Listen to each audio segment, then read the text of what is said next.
by two marauders, Nicto. You must remember those words. Gordon's alive! You know what the Turing test is? I know Kung Fu. Dead or alive, you are coming with me. What do you want to do?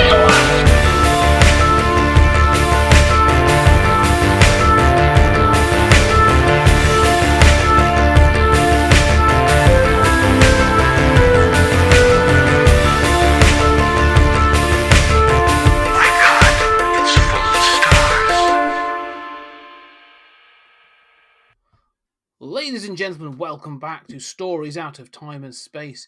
We are still cruising through deep space on our Red Dwarf bonus episodes. And I'm your usual host, Scott Weatherly, and I'm joined by Julian Darius. Julian, how are you doing? Goldfish shoals are nipping at my toes. Yes, we're digging right deep into some of the classic episodes now. In the past episodes, we've done seasons 1, 2, 3, and 4. So if this is the first one you're picking up, if you've just seen one Red Dwarf, this is part 3. Go back and check out those other 2 parts because we've been deep diving into those seasons.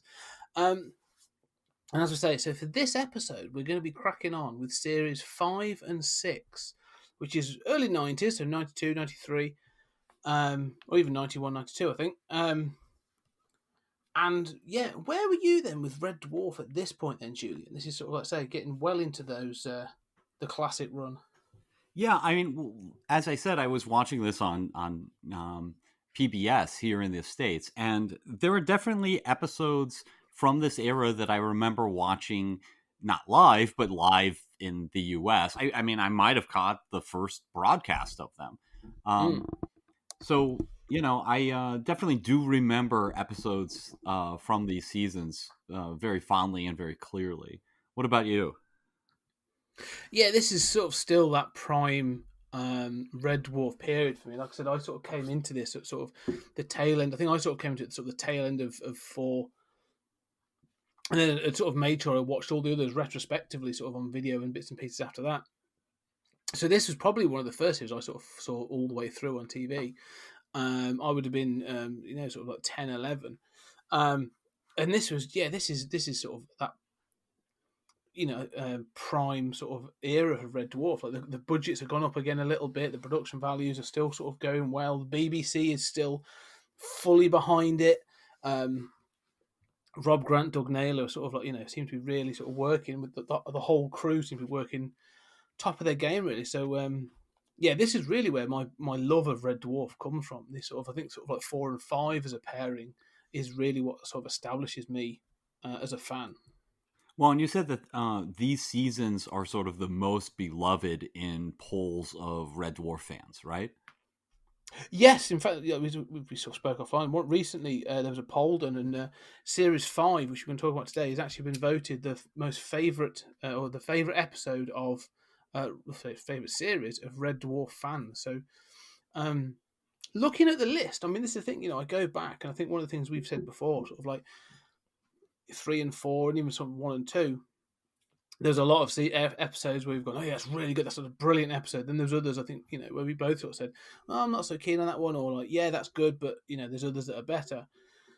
And I think when you look at 5, I think sort of like there may be sort of, I don't know if it's less highs and less lows, but there's a definite consistency across this series. Yeah, I think that's true. I mean, I might be a little in the minority here in that I've been kind of keeping ratings for each episode and, notes on how much I like them. And then kind of, because I'm super OCD, averaging them for each season. And I found that, seasons 1 and 2, I like ever so slightly more than 3 and 4, and I like 3 and 4 ever so slightly more than 5 and 6. But that's just me, and all those they're grouped together very well. I think there's sort of like every season still has sort of like 2, maybe 3 episodes that I think, oh, that's just classic. I can't imagine anyone knowing Red Dwarf without those episodes. They're phenomenally good.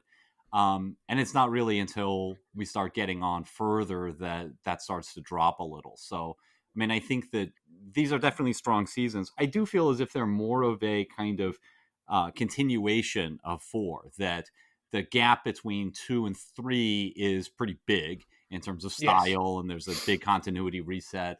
And so, I mean, in 5, it's like, oh, Rimmer's got a new red outfit. And, I have in my notes, like, it feels professional. It feels like it's all together on a new level. So that definitely is true. Yeah, it definitely feels a bit more expansive because you get like additional sets. I mean, I think pretty much every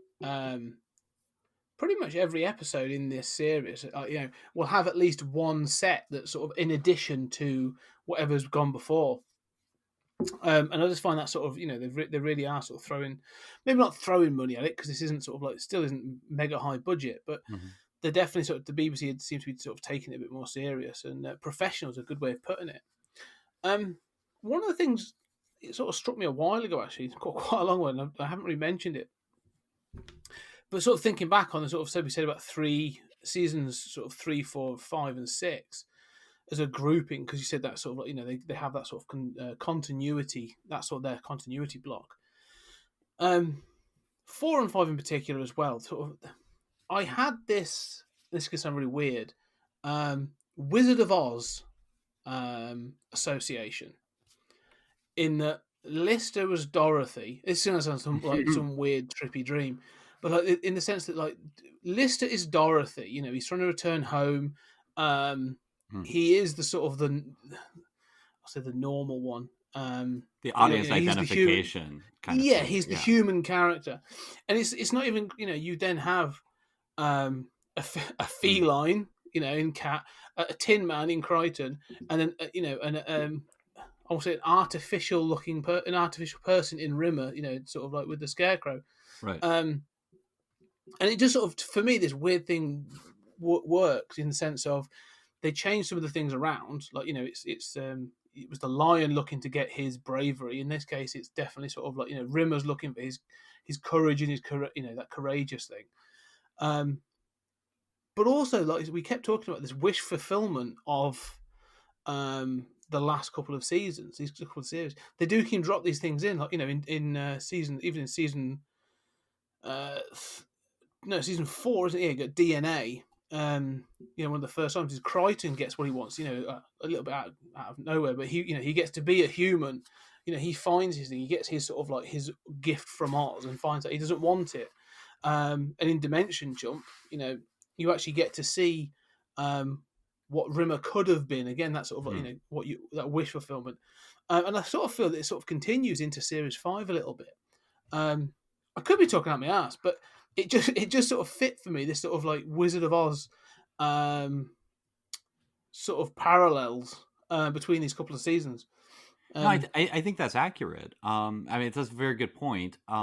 I do think that Wizard of Oz is kind of a touchstone, and oftentimes when you have 4 characters, they kind of naturally go to those kinds of positions. I think, for example, The Good Place relatively recently wrapped, and it struck me immediately in the first season, like, oh, it's Wizard of Oz, right? The same 4 characters. And that didn't strike me as immediately with Red Dwarf, but I think you're right. And I think that wish fulfillment thing, that's part of Wizard of Oz, but it's also part of the sort of narrative cycle. Like, I was having a conversation the other night about Dan Harmon's Story Wheel, which is kind of just a kind of for dummies version of Campbell's Hero with 1,000 Faces. And it's basically, you have the status quo, then you have a challenge, then the guy gets what he wants, he has to pay a price for it, and returns changed. So essentially, in that sort of like boiling a story down to its essence, at least a sort of like conventional formulaic story, the character getting what they want and sort of paying a price and returning to normal in some way is a kind of like classic arc. And I think it works. It's firing on all cylinders in Dwarf. Yeah, that's a really good point, actually, because it's definitely a cycle. Because I think part of the problem, well, not part of the problem, but one of the things, obviously, this being a sitcom, is that status quo, that they do change things a little bit, but let's say they're trying to maintain that status quo, really, I suppose, aren't they? Okay, so let's jump in. Let's jump into season 5, and just to run down. So the episodes we're going to be talking about are Hollow Ship, The Inquisitor, Terraform, Quarantine, Demons and Angels, and Back to Reality. So there are some strong ones here. And straight away, we sort of talked something we talked about in the last series. It was sort of characters being very specific, given an episode. We talked about Rimmer-centric episodes, and we start with one here, really, Hollow Ship. Basically, I love the idea of this this technology of holograms being able to travel through space as a crew. But yeah, what are your thoughts on Hollow Ship? This sort of very Rimmer-centric episode. Well, I like it a lot. I mean, it definitely is one of my sort of classic episodes. I do like the hologrammatic ship. I like the sort of the sex deck and all this sort of fun, and there is something about the holograms that they are the best of the best, and they seem really snooty, and in some ways they suit Rimmer really well, but they also don't, in the sense that Rimmer is an idiot and can't muster. But you can see how he would want to muster up and sort of have that same justification for being snooty that they have. I do think that like you were talking about, sort of like returning to the status quo of the sort of sitcom. I have a problem with some of these Rimmer episodes that, like, this is an episode that I really like.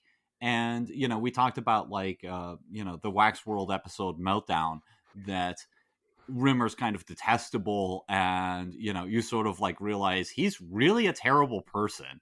Like, I knew he wouldn't get, but, he's just a terrible, terrible person. And the best thing they could do is, like, deactivate him. But, you're sort of going back to the status quo. And here, it's sort of the opposite, that by the end of the episode, I think, poor Arnie, and he's not going to learn anything, right? He's going to go right back into being Arnold Rimmer. Now, this is it. It's sort of, you're right, because again, they almost leave season 4, and not so much a cliffhanger, but this notion of, like, he has just sort of wiped out the population of a planet. Like, granted, it was a small population, but still, it was like genocide. And so you're sort of left, feeling like, Rimmer's a real git. Like, he's a horrible person. Like, he was, because it follows Dimension Jump, and you get to see what he could have been. You see the alternate in Ace Rimmer, and then he gets given this opportunity to be this, this heroic, courageous leader, and just makes bad decision after bad decision. And then so then you say you enter in season 5, and you're almost asked, sort of like, oh, forget about that. Now you've got to believe that he, is a bit more sort of normal, and although he's going to follow slightly underhand tactics, like, he might actually deserve to be on this ship. It's sort of, I feel in places sort of sometimes the episode almost suggests that, that sort of, does he deserve to be there? Not because he's intelligent. I mean, like you said, I love the fact they all introduce themselves with their IQ.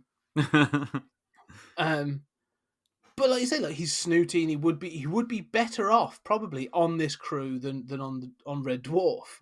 But then it's sort of like, it starts to mirror Camille, in that you're then sort of asked to believe that he would sacrifice his greatest desire, really, for someone that I don't know whether he loves her or not, but he obviously meets another hologram. He's able to touch. He sleeps with her. So is it infatuation? Is it love? I don't know. But he's supposed to follow this arc of actually sacrificing his opportunity for her. Which, do you think it's justifiable? What, that he would sacrifice himself in that way? Yeah, as a character sort of thing. Yeah, I mean, I think it is. I think you're quite spot on in the comparison to Camille.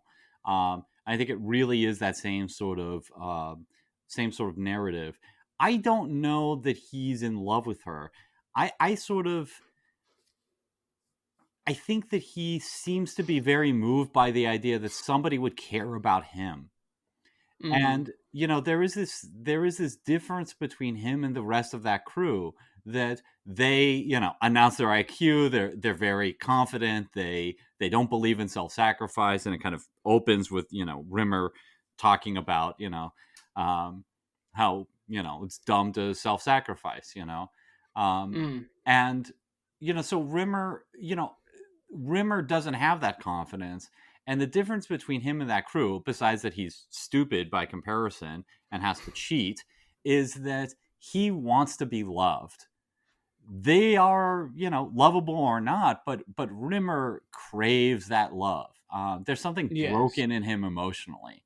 Not that it's wrong to crave love, right? I mean, we all do it. But I mean, there's something broken in him. I mean, there's the great line in this episode that kind of summarizes the whole episode, where Rimmer says, "This was the chance to be someone I liked." And it seems as if part of being someone he likes is not just having respect, but having loved. And so being loved. And so he seems very moved by her sacrifice for him. Like, that seems to be entirely unprecedented in his life, Yeah. Yeah, it's true. I mean, it comes back to this thing again. Sort of, we use Dimension Jump as a bit of a touchstone, really, for what Rimmer could have been. And he always says about had he been given the breaks, and what that actually means. But in this, just being given some affection and some sort of, maybe even some sort of, some good mentoring.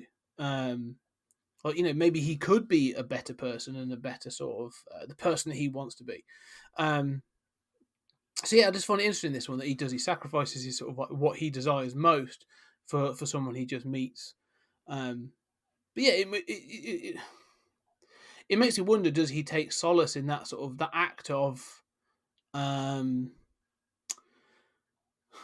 sacrifice? Because it sort of is a moral act. Him actually sort of saying, "No, I can't cheat to get on this ship," or having, well, I'm not so worried about that, but I can't take her place, so he goes back.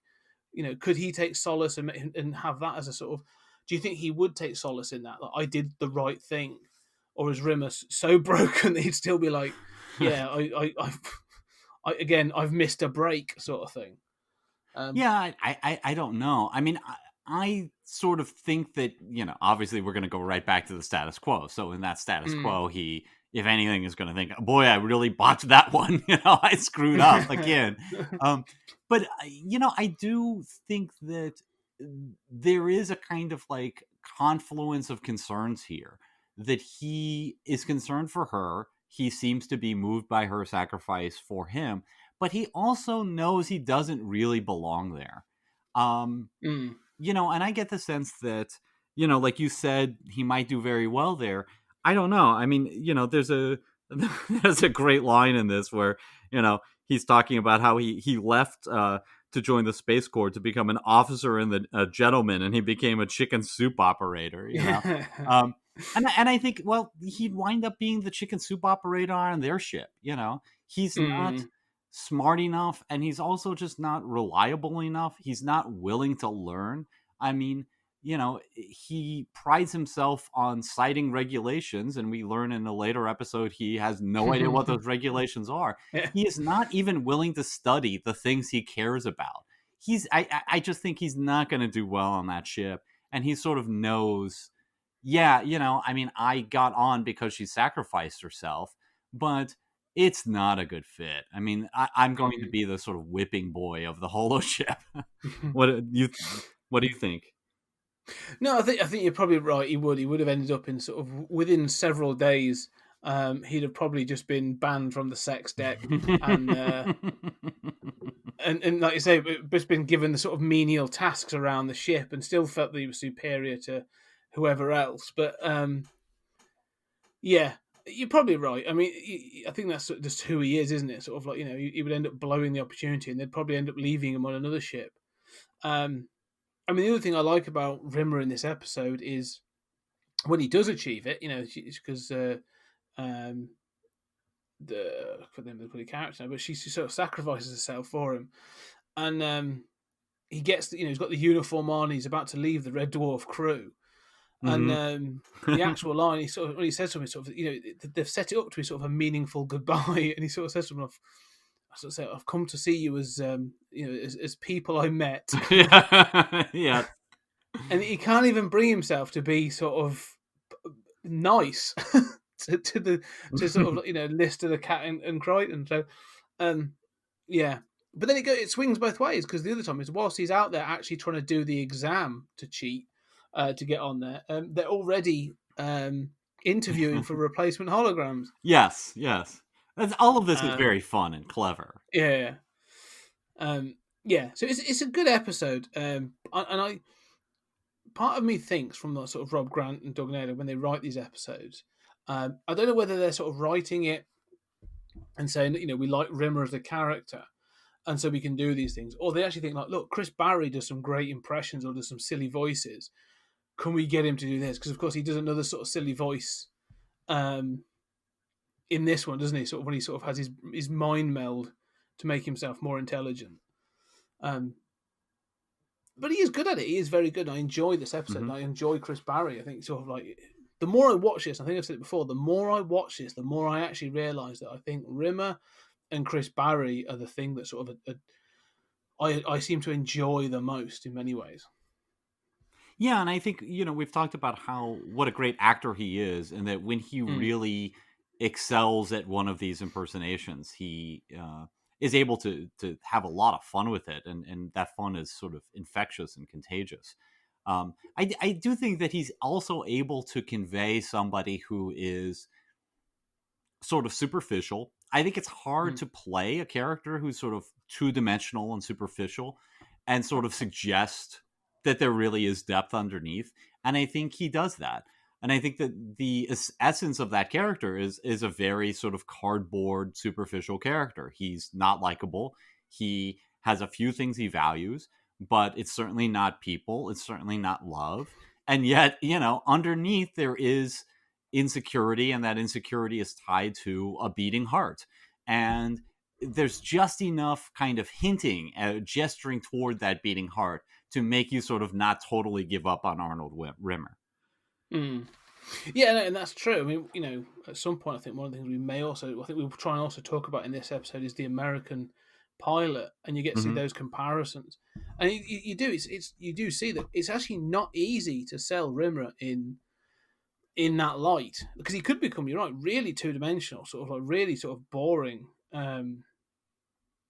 They just if played wrong, he could just be an incredibly irritating, character that's sort of almost forgettable, and probably would have dropped off the show at an earlier season. But like I say, has become a part of the core of that crew. So that's Hollow Ship. So that's the first episode. Anything else you want to say about Hollow Ship before we move on? No, my only question is, what do you think about Grant and Naylor? I mean, do you think that they legitimately like Rimmer, or it's just sort of like, here's a clever episode to sort of put him through his paces, and while we're writing it, the sort of Shakespearean love for Shylock, despite he's just a villain, sort of comes out in the writing? I don't know, because looking back, in the first couple of seasons, a couple of series are very much the odd couple, aren't they? It is Rimmer, and it's almost like a two-header, really, because Kat's there and it's funny, but and you get Holly sort of as a rolls out the jokes, but it's very much a double header between Lister and Rimmer. But quite quickly, you sort of start to realise that Rimmer is the sort of they do have some Lister-centric episodes. Sort of, I think, Confidence and Paranoia. We sort of, but then you from the moment you sort of get Me Squared at the end of the first series, I think there's a sort of a realization in the writers that actually, like you said, there's a beating heart to Rimmer, and actually they just seem to have more fun exploring that and putting him through some, dreadful situations. And just exploring his character, because they, in many cases, I'm just flicking back through some of the episodes, and some of the, the times they've done it, it's been really interesting. I mean, I go back to things like, again, like Thanks for the Memory in season 2, when Lister gives him one of his old girlfriends, and just sort of, Rimmer's reaction to that is really quite heartfelt. When he realizes that she didn't love him, she loved Lister and all sort of stuff, like, But just a bit like what you said with Commander Nirvana, when she shows that affection and everything to Rimmer, like, that means a lot to him. So, going back to Thanks for the Memory, when he thinks he actually was loved and had this sort of person in his life, like, it made him, for a brief moment, a better person. And I think they just keep doing that. They keep just dropping these things in, these moments of exploring Rimmer in more and more. Like, you get the lines in Marooned. There's a little bit of it in Body Swap. And then they just, I honestly think that the sort of dimension jump and then meltdown are prime examples of them just, I think, just wanting to explore this character more and more. Because you get less and less sort of Rimmer-centric Lister-centric episodes. Right. He sort of just seems to sort of, ironically, sort of slob through the whole sort of thing. Well, and I think that's fascinating because if you look at the sort of original conception, Lister is the identifiable character, right? I mean, he's more of a slob, he's very chill. Maybe he's unambitious, but you're supposed to identify with him and hate Arnold Rimmer. And so I think it's interesting that Arnold Rimmer, who sort of essentially is a foil for Lister, for the audience, becomes the most interesting character. And I think it is key. What's key there are those contradictions, right? That he is ambitious. He knows he's terrible. He knows that he's not loved, but he wants to be. He wants to assert authority and expertise, but he knows he fails at everything. I mean, these kinds of contradictions make for a much more fascinating three-dimensional character in a strange way. Well, I mean, yeah, we were going to you're going to work through. We were going to work through them, but I suppose it's worth pairing up Hollow Ship with Terraform. The third episode in the series, because I mean, I love that idea, and we'll get back to the Inquisitor in a minute. But in Terraform, they crash land on a Psi moon, which imprints itself or takes an imprint of Rimmer's mind. And some of the concepts in this, when you're inside Rimmer's mind, are fascinating, and really upsetting in some ways. Yeah. I mean, this is where sort of like, they really explore the character, because you do go into his subconscious, and there's these black hooded characters with little beady eyes, and you find out that they are sort of the personification of some of his negative emotions, like self-doubt and loathing and all this other stuff. And then you get the monster that sort of is his, made up of all of these things. It really digs into that. But more than that, you've got frogs that just sort of they instead of saying Rimmer, they just useless, useless, Rimmer, useless. Right. Which I love, and it's always made me laugh. And I just think, like, if you couldn't do an episode like Terraform about any of the other characters, like, it wouldn't, not just because it would be a different episode, but like exploring their minds wouldn't probably be as interesting as exploring Rimmer's mind. Yeah, it would certainly be a very different episode, right? I mean, you could imagine. I mean, I think Kat is the sort of least developed of the characters. But you would imagine inside Kat's brain is just kind of like, I'm awesome, and there'd just be parties all the time and parades for Kat on the streets. And Lister, I mean, they might go back to Kachansky. They'd go back to, you'd have like the Vindaloo Swamp or something, and it's not as interesting. No, and I think that's the point. I think they've just sort of, I won't say latched onto Rimmer, but I think they've just sort of struck on this idea that Rimmer is just more interesting. I mean, like, this is his mind, yet he's willing to torture himself with two beautiful women that are going to sort of oil him up. And it's just, again, it's this notion in Rimmer that he's always just on the verge of doing something slightly good, or of something good happening, and him cocking it up. Like, these two, beautiful women, lithe women, are sort of like oiling him up, and then they're like, oh, what are you going to do? Look, when they walk up the steps, he's like, oh my God, you're going to take a flying leap. And it's like, no, you have to be oiled up. It's, it's better to conduct the electricity. It's like, oh, Rimmer. It just, yeah. Yeah. I mean, I do find that, people have different personalities vis-a-vis sort of like their perception of their own luckiness. Have you've known people who just are like a hard luck case, and Mm. it's like if anyone is going to be randomly pulled over by the cops, it's them. If anyone's gonna get a piece of candy that has a factory defect and there's no candy inside the wrapper, right? It's Yeah, going to be them. yeah. And it's just bizarre. They report bizarre things to me that I'm like, that would never happen to me. And if it did, I would kind of shrug it off and say, well, oh well, I'm not going to dwell on it. And in my dreams, like everybody loves me usually. I Yeah. am very narcissistic, and so but it's clear that like Rimmer is one of those hard luck people, and he knows like if a woman is hitting on him, there's another shoe left to drop, right? Yeah, yes. Nothing good will ever come his way, and I think that actually plays into Fellowship, right? That he sort of knows, no, this is gonna go south. It's not gonna work out. Yeah, I think that's it, isn't it? And part of it is not taking that leap, which is weird because again, when we get into series 7 in particular, there's a couple of episodes there where that will come into play, that taking the leap, and they address it head on. But it's true. He's always expecting that sort of like every time he gets kissed, he's expecting to then get slapped, isn't he? Yeah. And so and I think that's why I'm kind of drawn to Rimmer as a character to watch, because I do find it fascinating. And Terraform is great because I love the fact again it really does circle this idea of him being shown affection and appreciation because it's played for laughs and it's actually a really good joke.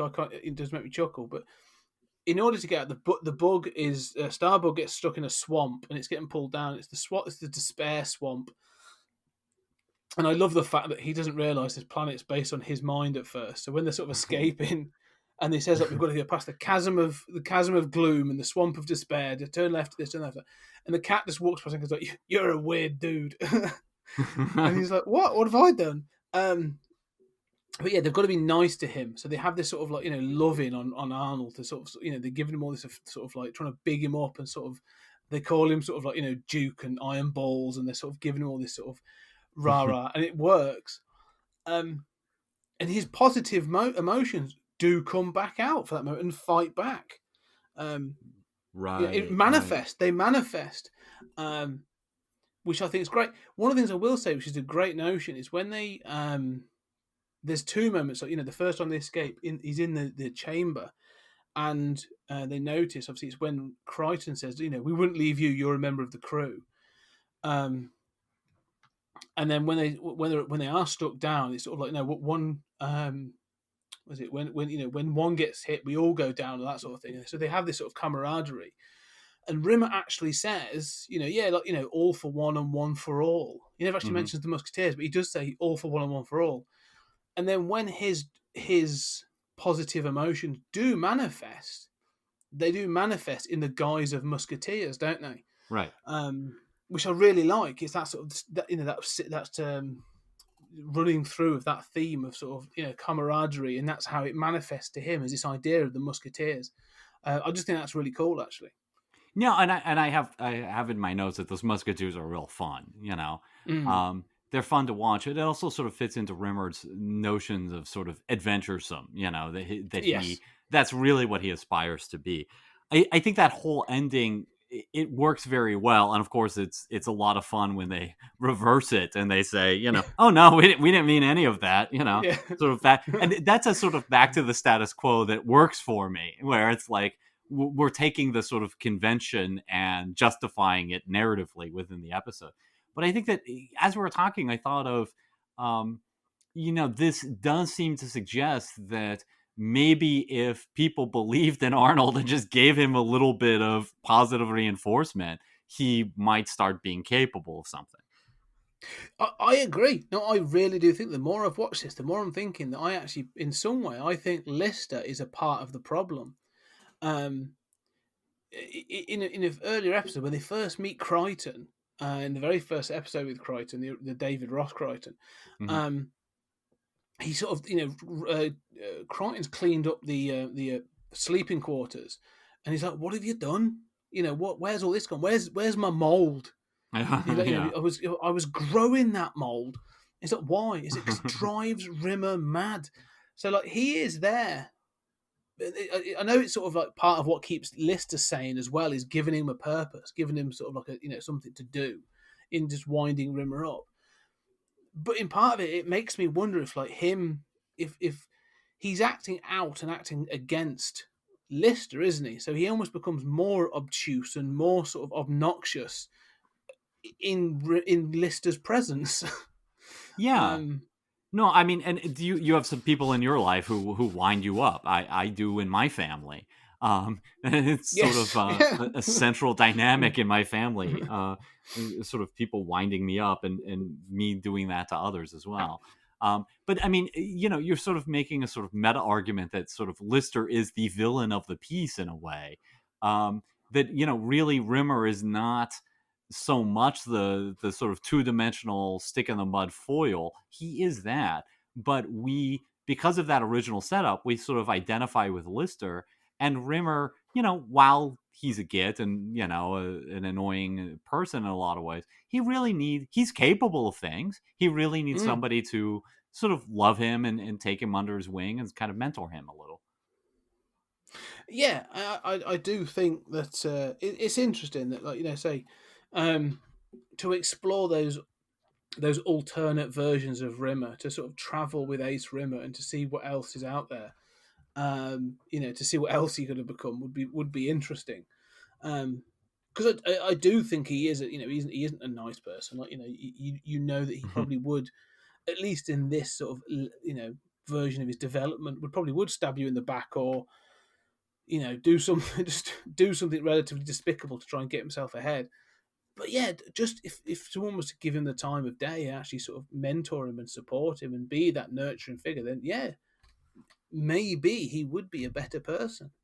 Well, and that gets at one of the interesting things about the Simoon for me. I mean, besides the fact that I don't know quite why it latches on to Rimmer, besides that it's more entertaining.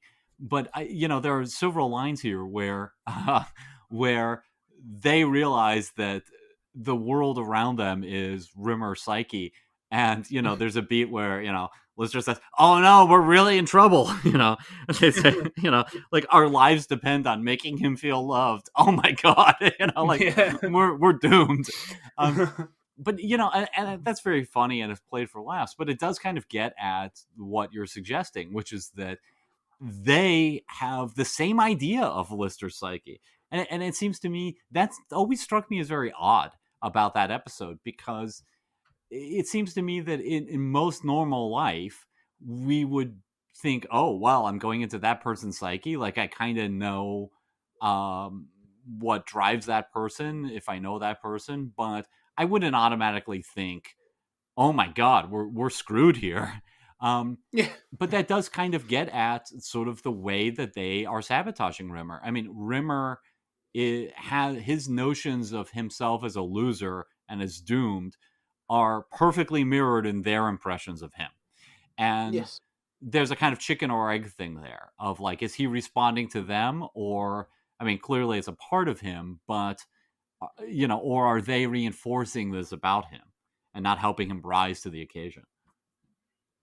Yeah, I don't know. It's almost like for him, it's almost like worst possible scenario, isn't it? Sort of forever being stuck with these people that will never allow him or support him to grow. So it's interesting because we will get something when we get to Series 7. There's there's an episode in that Stoke Me a Clipper. Oh, yeah. And where this does sort of get addressed a little bit, and it'll be interesting. It's interesting what we think about it when we get to that one, actually. But yeah, I think having this watch back, I've never really thought of it before because I've just watched it and enjoyed it. But watching it now, like, it's really standing out to me that Rimmer is such an interesting character in all of this. But yeah, so that's Holoship, and we've also we jump forward to Terraform.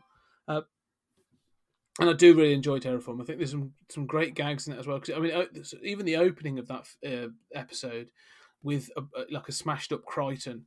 Oh yeah. and there's this is where the writing's good. Sort of, I think it's a good joke in my eyes.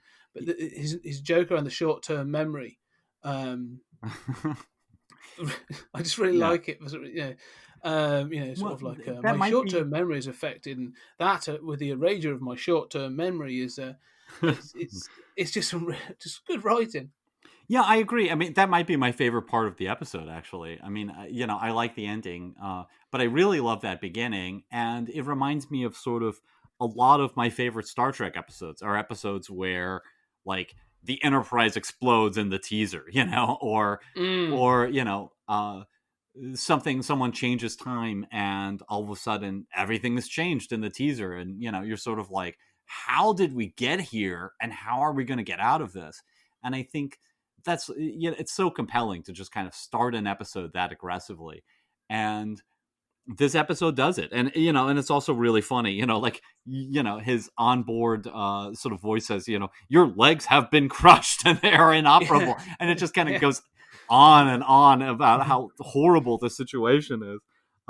It's very funny, and you think, how in the world did this happen? Yeah, I think it's good because the special effects are relatively good. I like the little robot hand, Mm-hmm. and again, it leads to a sort of technology being what it is when this was created, early 90s.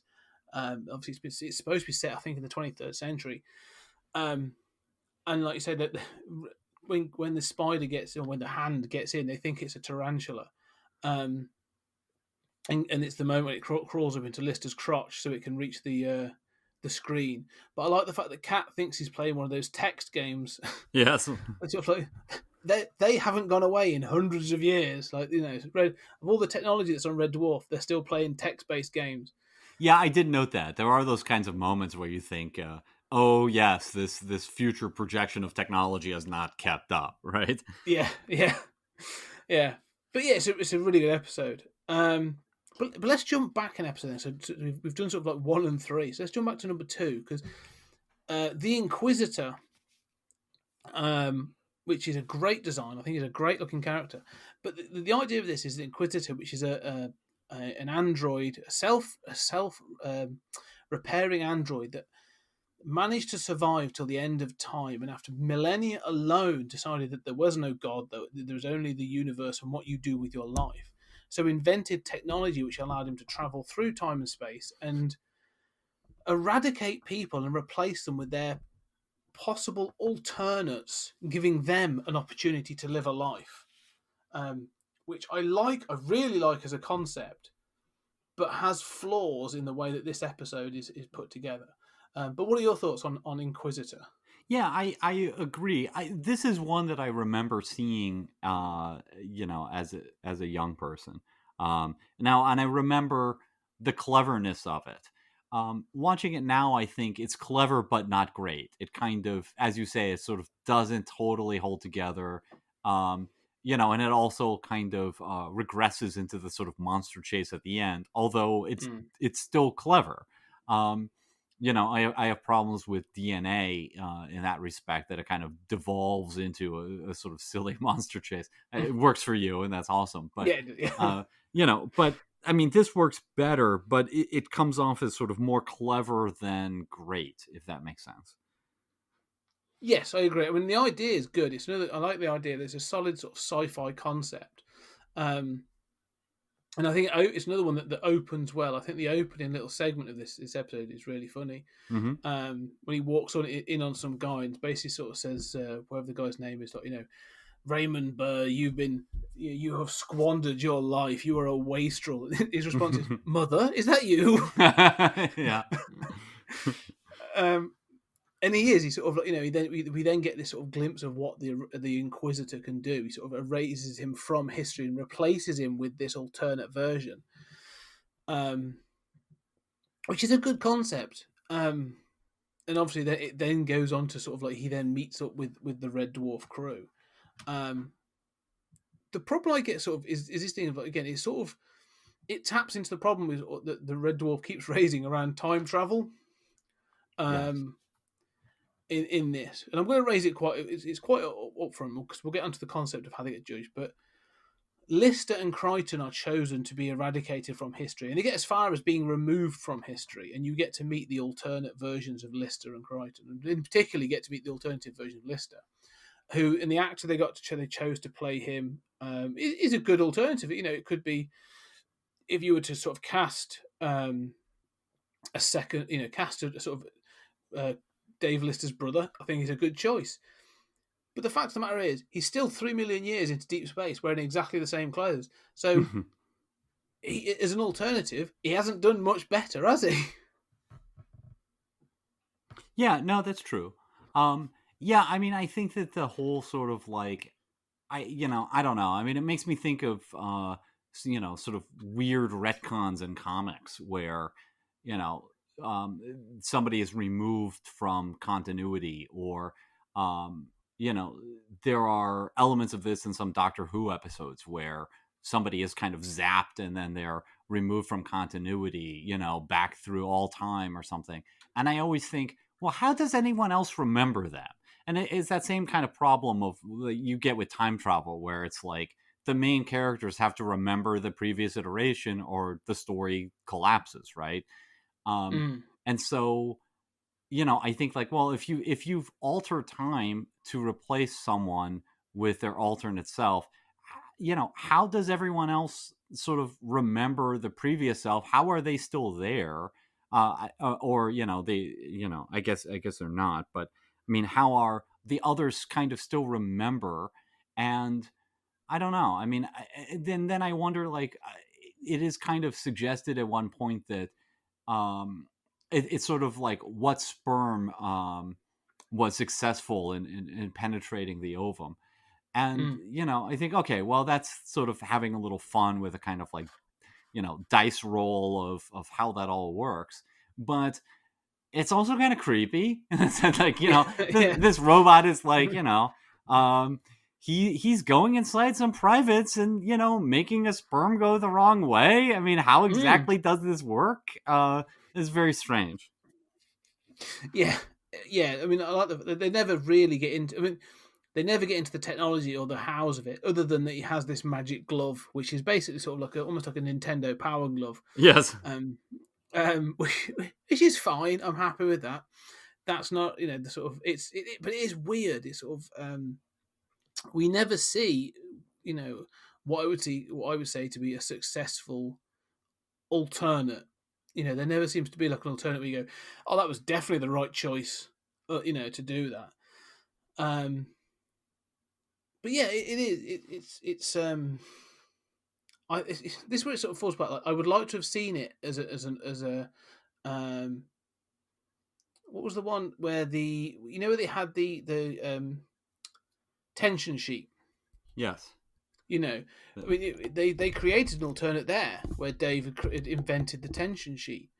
That sort of thing. Like, why has this sort of version? And I know it's because they've got to keep it in the set, and from a logistics point of view, they've got to have that story. But there must have been ways and means of, like, yeah, Lister never ended up on this ship because he's actually gone on to, he actually became something better in his early life and didn't end up on Red Dwarf.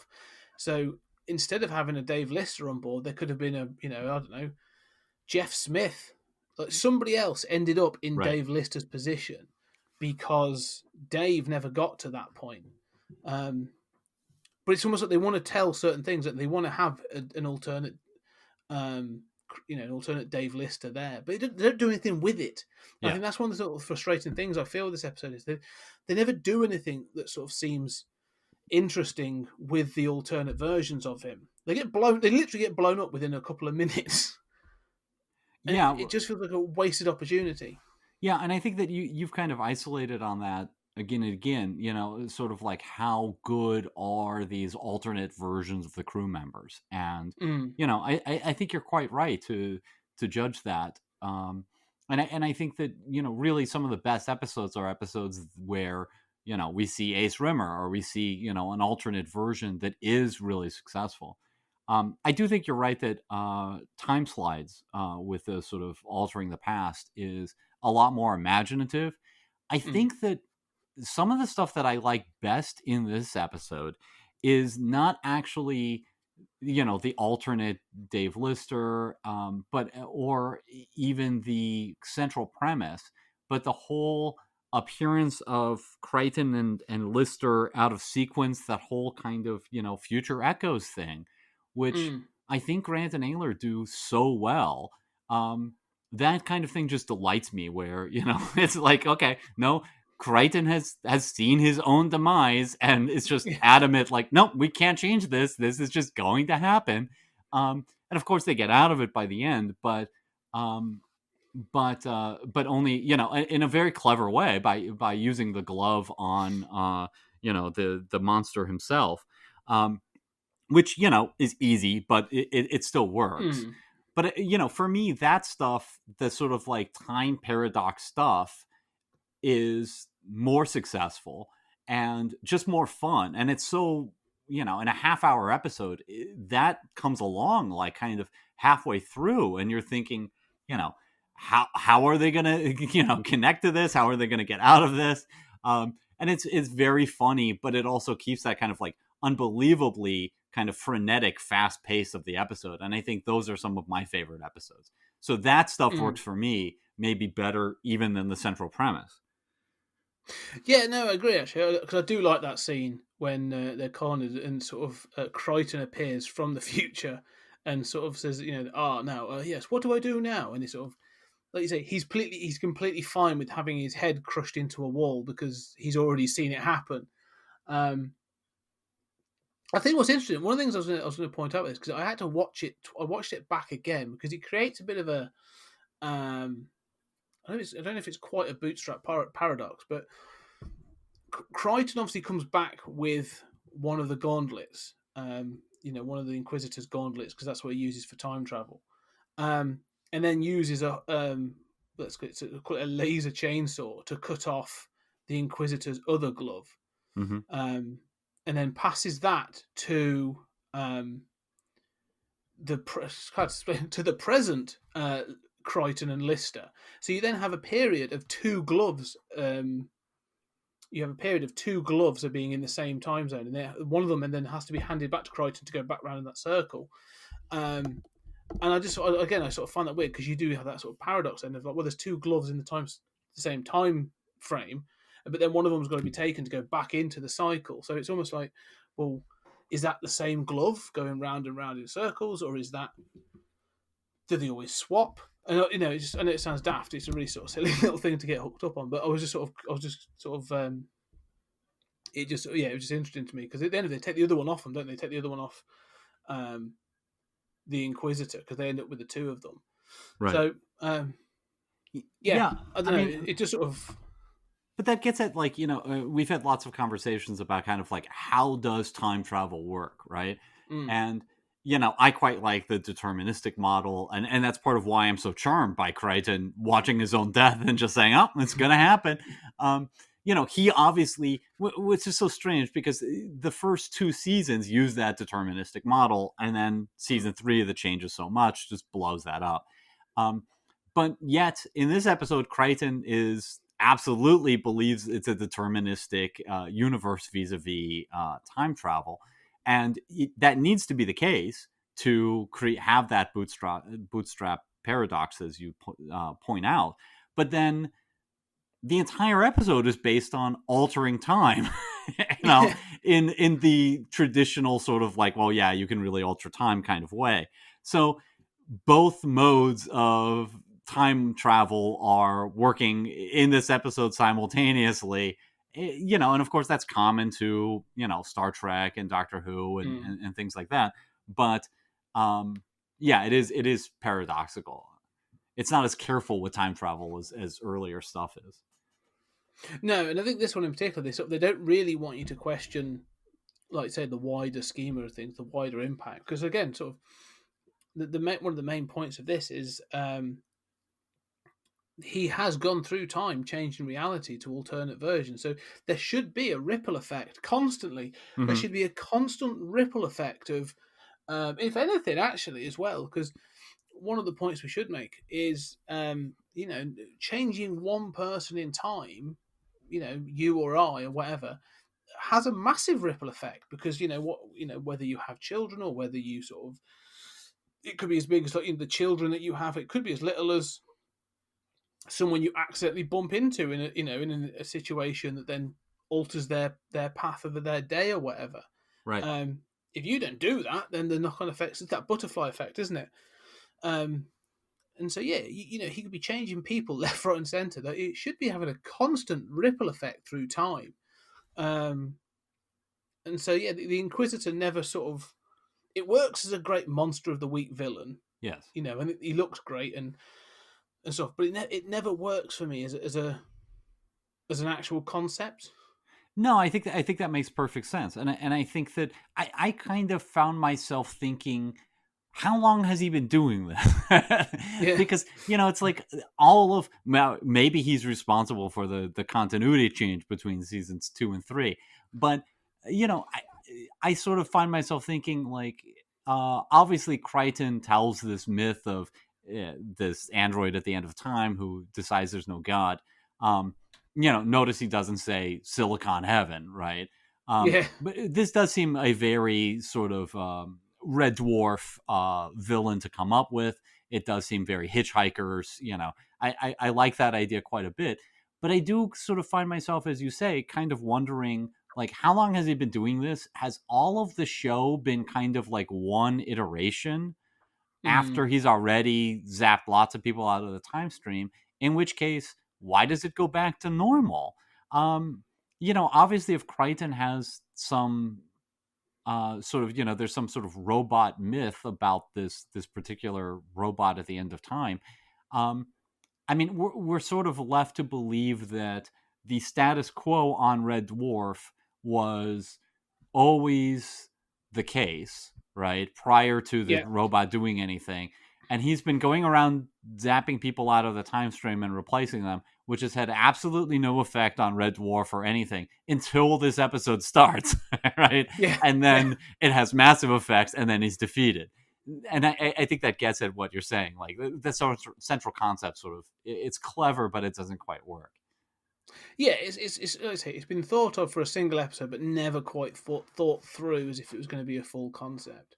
I mean, even within its own logic, it doesn't make any sense. I mean, the Inquisitor kills Crichton and Rimmer and the cat get killed. Right. And then you've seen other things, and when they do defeat the Inquisitor, they return back as normal. However, the remains of the alternate Lister are still there. They use it for a great, like a little gag at the end. But it's like, well, no. If it's readjusted the timeline, those remains shouldn't exist anymore. Yes. Yeah, absolutely. And they do have a little fun at the end with sort of like Lister, sort of like, they know that this is illogical, right? It's just a fun little farcical thing. I mean, Lister has the Inquisitor hanging over a chasm, then burns the rope and catches it, saves the Inquisitor's life, so that if Lister is ever erased, the Inquisitor would die. And the Inquisitor very quickly says, yes, but if you were erased, I won't need to have my life saved. Yeah. Which is like, oh, okay, like that's clever. But it's like one version of how time travel works that's incommensurate with them remembering the previous time stream and the body still being there, and there are things like that while clever, sort of, you have this voice in the back of your head saying, I don't think they fully thought this through. Yeah. Yeah, exactly. It's a monster of the week. I mean, I actually think more than the time travel and the sort of the replacement, the key concept they seem to quite like is this idea of being judged by yourself. Yes, absolutely. I was going to say, like, in addition to sort of what you were saying about be careful what you wish for, right? Giving the characters fulfillment, and then or alternate versions of themselves, or sort of time paradoxes. Certainly, one of the tropes of Red Dwarf is this idea of being judged by yourself. And I was going to say, like, didn't we just see this in Justice? And it wasn't Rimmer and the cat who were justified by their own low standards, right? There it was Rimmer who felt guilty and was sentenced. So the show is just, it's having fun, but it's not trying to be consistent, right?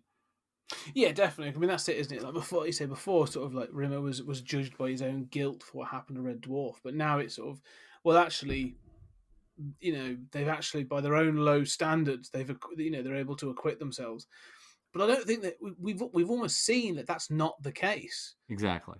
With Rimmer, because we know that his own self-loathing is the fact that he hasn't acquitted himself, but even by his own low standards, and he doesn't believe in those low standards because he feels like he deserves more. So, again, like I like the idea of it, and I like the way it plays out. I mean, especially like Cat's. When Cat is judged by himself, Yeah, that's incredible. That, like you say, he's a very sort of shallow character, but that's sort of necessary for the character. It's actually a part of it. Sort of justify yourself. He's like, I've brought pleasure to the world because I got a beautiful ass. That's it. And you're like, oh, okay. And I just like the fact that he gets away with that because that's all he's expected to be able to do. He's like, is that what you got? Like, you want more?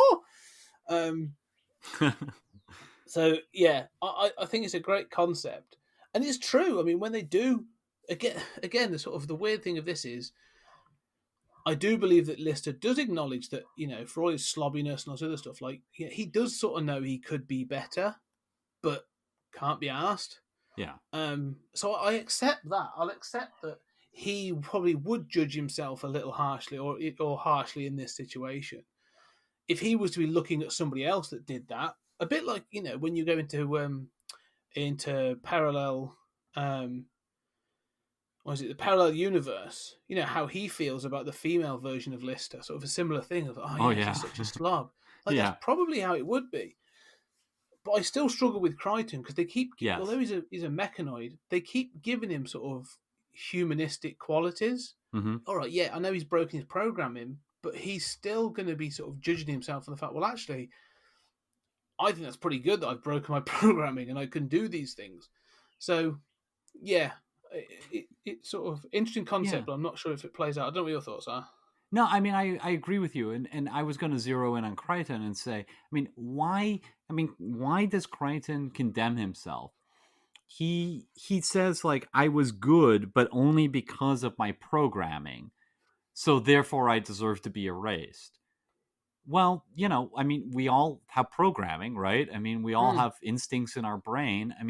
And does that mean that any robot or any android who's ever judged by the android inquisitor also would find themselves not worthy? Yeah. I don't know. Is that the point? Like, is it because he actually said, like, you broke your programming, you could have done better, but then he says, but you've done all these good acts. And he says, well, those good acts were a part of my programming. Be like, well, that doesn't devalue them at all, does it? Really? Right. If you if you want to take it to an extreme, you could say that if you were a devout Christian, and you do a number of good acts, you could say, well, that's actually part of your your programming. You are programmed to do good acts because it's what you are. Your worldview tells you to do. Right. You are. If I really wanted to be cynical, you're doing it because you want to get into heaven, whether it be silicon heaven or human heaven. So, yeah, you could have done so much more, but you didn't because your programming told you to do this. It's a bit odd. It seems a bit, so you say. Yeah, it's not very convincing. No. Yeah, the other thing that I don't like is the sort of I like the cleverness of the gauntlet at the end. I don't like how its polarities have been reversed, and it just made me instantly think, oh, Superman 2, this sort of getting rid of your powers. Oh, I just reversed the polarities. How in the world does that work? But whatever. I think it's clear it's kind of an episode that combines a whole bunch of tropes that have been done better in other episodes all together in a kind of like new formulation that is just having fun and doesn't take itself kind of as seriously as, like Justice is a better episode with, overall, but it's also better at the sort of self-judgment trope. But this manages to combine that with time travel and paradoxes and other stuff, and alternate versions of the characters. Yeah, it makes me think. I mean, we're actually going to talk about alternate twice more in this series. We're going to talk about alternate versions of the characters. It makes me wonder because obviously they put limitations on themselves by saying there are no aliens in this universe. So they haven't got they haven't got the potential to have that Star Trek moment of like, we found an M-class planet and then we're going to go off and do this thing. It almost seems like they are very sort of stuck in this cycle of, okay, what can we do with these characters in by base, and all they could do is what other costumes can we put these characters in, sort of thing. I don't know, it just seems a little bit like we're getting to that territory now of in this series. Like you say, we get Demons and Angels and Back to Reality, where we do end up sort of seeing just again sort of going through that sort of element of self-judgment, what's good and what's bad and what do we deem ourselves to be about. Right. Or it could just be a theme, I don't know. No, yeah, I think so. And it does. I think you're right that not having access to all of the usual panoply of aliens sort of encourages alternate versions of the main characters. There is this way in which all of Red Dwarf is kind of defined by that kind of like funhouse mirror thing, right? That, the central idea of them being the only people in the universe, which I don't buy for a second. I mean, once you've got Gelfs and you've got aliens and you've got androids, you can say it's a lifeless universe, but, I know they're all created by humans in some sense, but the effect is essentially the same in the writing. It's like saying we have no superheroes, we just have mutants. Okay, well, the effect is the same. But yeah, there is this kind of like funhouse mirror thing of not only do you get alternate versions, but that's also part of them being secluded, that all you have are those main characters and we're going to run through permutations. Yeah, that's true. I mean, one of the things they have it in season 4 and they have it in season 5. It's becoming this thing now because they do keep mentioning every now and then they'll drop it in that they are still 3 million years into deep space, yet there are still it's all over the place in season 6, but there are still sort of like human technologies on planets or just just floating in space, and they're like, oh man, yeah, we're so far from Earth, and I'm thinking you can't be that far from Earth because you've come across a planet, you've come across a human ship with a DNA changing machine. Yes. You've come across a prison planet. You've come across an entertainment planet with wax droids on it. You've come across a hollow ship, and now you've a terraform. The planet's a Simoon. It was built to be a Simoon. Like no one, it's. And in quarantine, we'll get into quarantine in a minute. Like again, they come across a science outpost. You're thinking, how far out have they gone? How far out did the human race go that they seem to be so worried about getting back to Earth? Right, and if that's true, then then why are they the last humans? I mean, if human civilization got 3 million years out, right? I mean, even assuming that the Red Dwarf was not traveling all that fast, and that future technology would be able to speed up that time. Still, I mean, if they've gotten that far out, yeah, I mean, you're not the last humans. I mean, there's something out there, right? Yeah, exactly. I think that's the thing, isn't it? And so, like, I think they almost did they committed to this thing of not doing aliens and alien technology, but sort of almost painted themselves into a bit of a corner, didn't they? So they have to make up all these other things and just hope that no one questions why there's a Gelf settlement on a moon somewhere. Right. 2.99 million years away from Earth, right? Yeah, exactly. Yeah. So again, but let's say getting into quarantine then, which is exactly as I say, they find a science outpost, and this is we've talked about themes and some of the bits and pieces before, but this is just a fun episode. Like this is a really daft episode that I do thoroughly enjoy, actually. Simple concept. It's a really sort of, it's almost like a Simpsons episode. Like, it starts with one thing and ends up just sort of trundling into something else.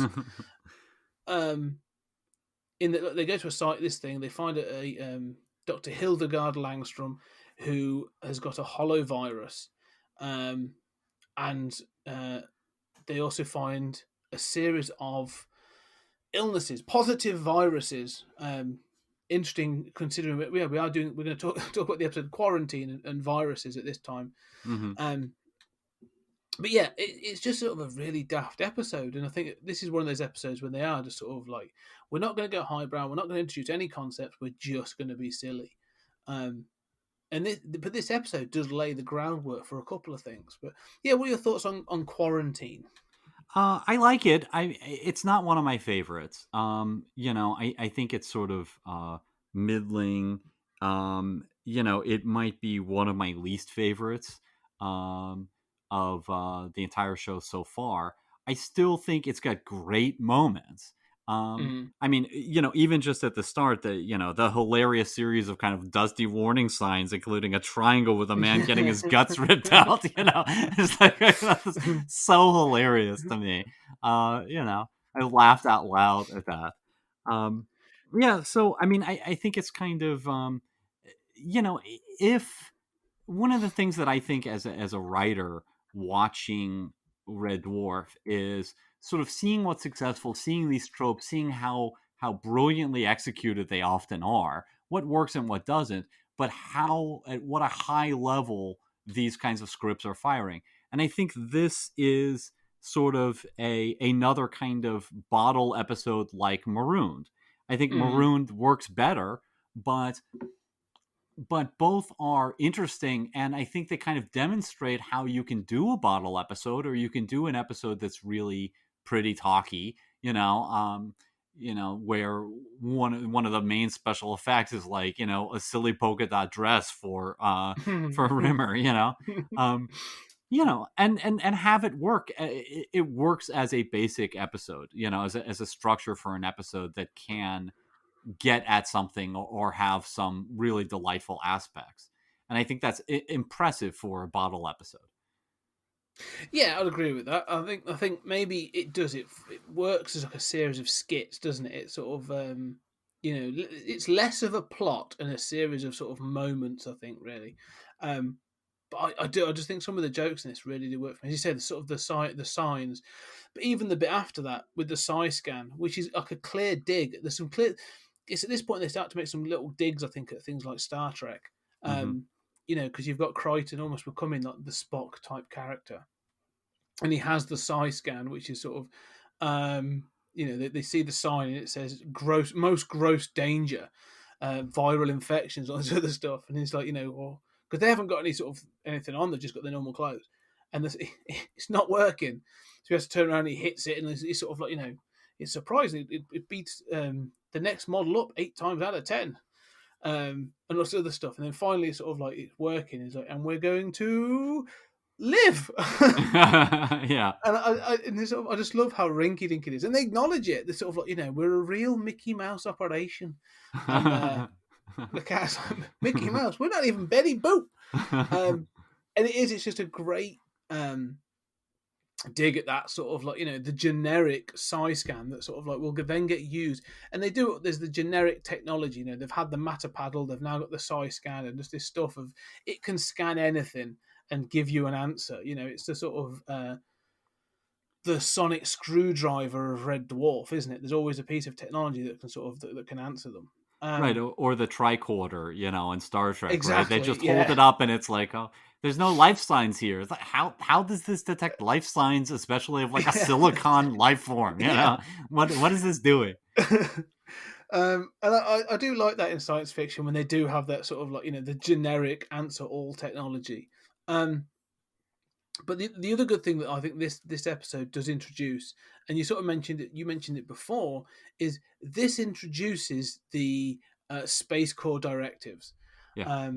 This is the episode where you've actually, I think Crichton may have mentioned one or two already, because they're sort of laying the groundwork. but then this is where Rimmer gets given a copy of it Yes. for him to study at his leisure. And so from this point on, you have him misquoting Space Corps directives, which becomes a bit more of a running joke in season 6, but is a very good joke. And I do like that they introduced that as well. Yeah, I agree.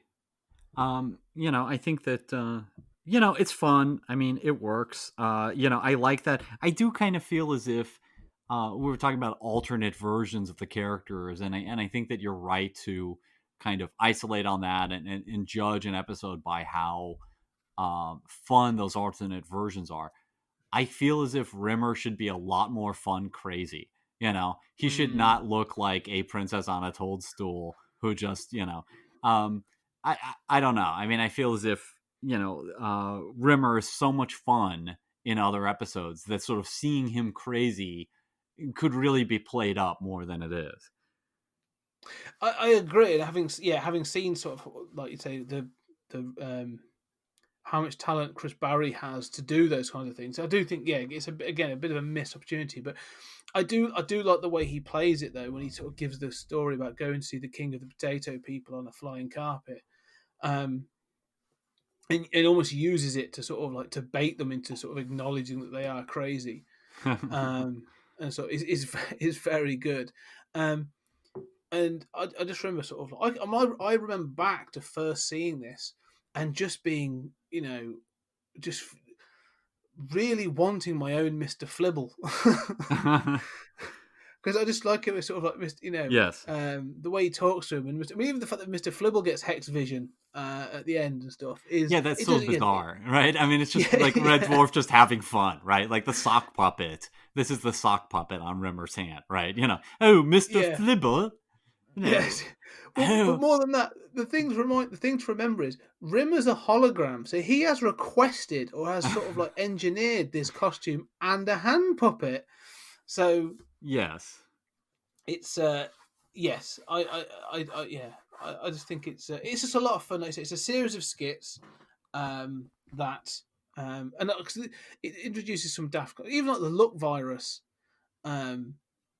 is it's not played to make any sense, is it? Like, there's not supposed to really be it never comes up again, and there's so many opportunities when they're like, oh, that would have been really useful to have in the future. But and it doesn't really make sense either, right? No, I mean, luck is, I always had this objection to like Scarlet Witch and X-Men or something, luck is not a physical, thing that exists in the universe. There's not a luck tachyon or something that the, virus is altering. But I wanted to zero in on what you were saying about kind of like making fun of Star Trek and, sort of the tricorder. And you're absolutely right. And I think that one of the things that this series does so well, and I think it's illustrated in this episode, was sort of making fun of Star Trek or breaking the Star Trek formula in two particular ways. And one is that we're watching sort of the lower deck characters, right? We're not watching the captains. I mean, we briefly see them in the first episode, but we're really watching the dregs, Yes. And having a show that stars the dregs instead of the captain going on these brave adventures is a lot of the fun of this show and its dynamic. And ironically, I mean, at this point we're in 1992, but ironically that same concept would later be used on Next Generation, which was running at the same time with its episode Lower Decks, and now is going to be an animated show called Star Trek Lower Decks, kind of focusing on the same thing. No doubt not as cynical as Red Dwarf. And the other thing that it breaks the mold with is the making the characters mean and unlikable. And that was also just against Roddenberry's rules. And so obviously we have Star Trek has done that too, right? So Star Trek has kind of taken 20 years to catch up to Red Dwarf. And now you can watch Red Dwarf and say, "Oh yeah, like I saw this on Discovery. I saw this on Deep Space Nine a little. And now it's kind of caught up. But at the time, it was mind blowing, and especially for me, that was really just shocking and mind blowing. And so I do love the way the episode ends, although it's a bit of a gag. But like them having escaped quarantine and putting Rimmer in quarantine, citing the space fleet directives, and the idea is so clear that they just intend to torture him. They don't believe in this directive at all. This is not for medical reasons. This is just to torture Rimmer and get him back. And the sheer pettiness of that, the very un-Roddenberry pettiness of that is so charming to me. It makes me wonder, actually, do you ever think like Gene Roddenberry ever saw an episode of Red Dwarf? I don't know. I would have to imagine he did, but who knows? But I mean, he was always rejecting these same elements in the TV show. I mean, when he died, the writers on Next Generation and Deep Space Nine, which was in progress, were quite happy in a sense. I mean, they loved him, but they were always chafing against these rules, especially that you couldn't really have the Federation be mean. How do you write a story with conflict where the central premise is this is an enlightened civilization that has no need for money, and everybody works as a team, and they do it because they love it. That's hard. It's kind of like, how do you write conflict in a utopia? I actually, from an anecdotal point, I actually read a short anecdote of Patrick Stewart. Was obviously working in America when he was Picard, and he came across an episode of Red Dwarf. I think he said it must have been season 3 or 4, because it was before the 90s, so it must have been sort of season 3 and 4. And he said he watched it and was so convinced that it was poking fun and ripping off Star Trek, that he apparently called his agent and was like, "Have you heard of this Red Dwarf?" And his agent was like, "Yeah, you should watch more of it, Patrick. It's brilliant."